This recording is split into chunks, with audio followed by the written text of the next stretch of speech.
My name is Nana Godfredsen and I'm a street lawyer in Copenhagen. We are at the open drug scene right now. It's just behind the main station in Copenhagen, and we have had an open drug scene here for 30 years or 25 or 30 years.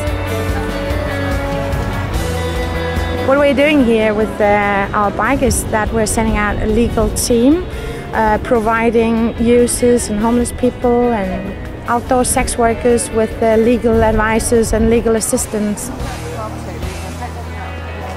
Yeah, package. Palm. And the filter. Yeah. And the water. An injection needle. Yeah. We have several kinds of needles that we can offer. If you don't use these, then we have some bigger ones, and we also have a pump that is bigger. Yeah. But this is what you have in the ordinary sets here, and to clean up alcohol cleaner. And this is a Jakey card.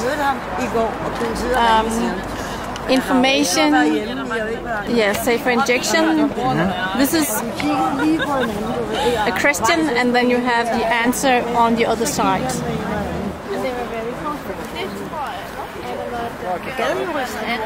There's no doubt that law enforcement cannot prevent people from using drugs.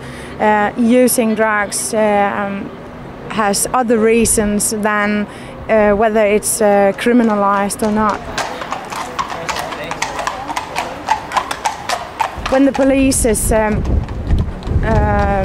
targeting the open drug scenes, you can only make it worse for drug users. They are fighting so hard to stay alive, and we can see that on a constantly high death rate in Denmark. This is our office and street lawyer. Drug users and homeless people and all of them are here with us.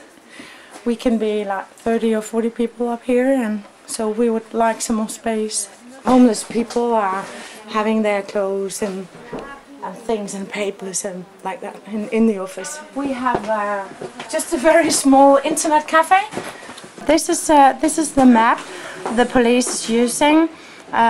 We have 14 no-go zones, and when you are banned, it is only drug users and homeless people who are banned from being in these zones.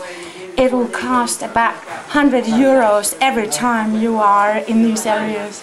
We have the main station here, and the church is here, and here in an overlap of 3 no-go zones we have the needle exchange program. So what's the message you're sending? It is, do you want a fine or HIV? Pick yourself. Fixerum means user room or injection room, and that's from Vancouver in 2004, and it still is like that. And this is 2 huge garbage disposals in Copenhagen where users are injecting and using their drugs because we don't have injection rooms. Actually, it's explaining the choice. What choice do we have?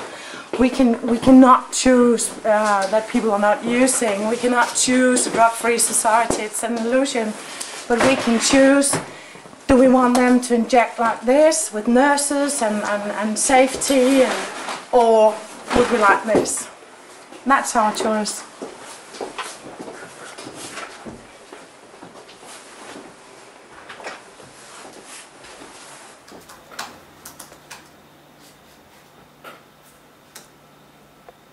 We have had the discussion about injecting rooms as well for about 15 years in this country.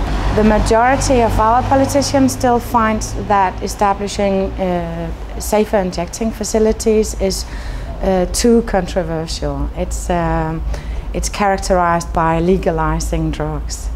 So people still have to use around here on the open drug scene in our backyards, and they are put at great risks of overdoses and infections and amputations because of that. I also speak in favor of what you could call rooms where you can, injection rooms where you can go inside and take your illegal drugs, get clean needles, and also get access to health care if you have any diseases or have been infected or have anything that you can get help in these places where you can also take your drugs in a safe place. So we don't have people lying around, for instance, taking an overdose outside in the cold weather or during winter. If you have a safe injection facility, we hope from the police, and I think the citizens hope the same, that there will be a very clear reduction in injection pumps and needles around this area.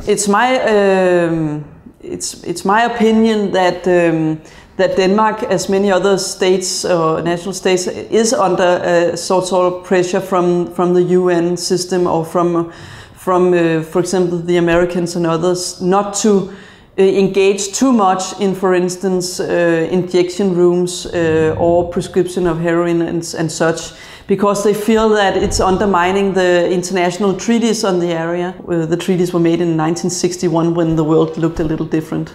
So I think sometimes the UN should actually, systems should be in favor of making sure that human rights, as for instance, securing that people can get access to healthcare, or also on a street level, even if they're drug users or homeless or alike. And actually the UN in this question has been doing the opposite. It's been very unfortunate. We see a room with nurses, doctors, clean room. I think it can be there in few years. Punishment as a tool to prevent people from potentially harming themselves is absurd. So we need to start with decriminalizing drug users, at least stop the war on drug users and invite them.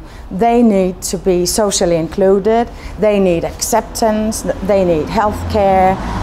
That's the first thing to do.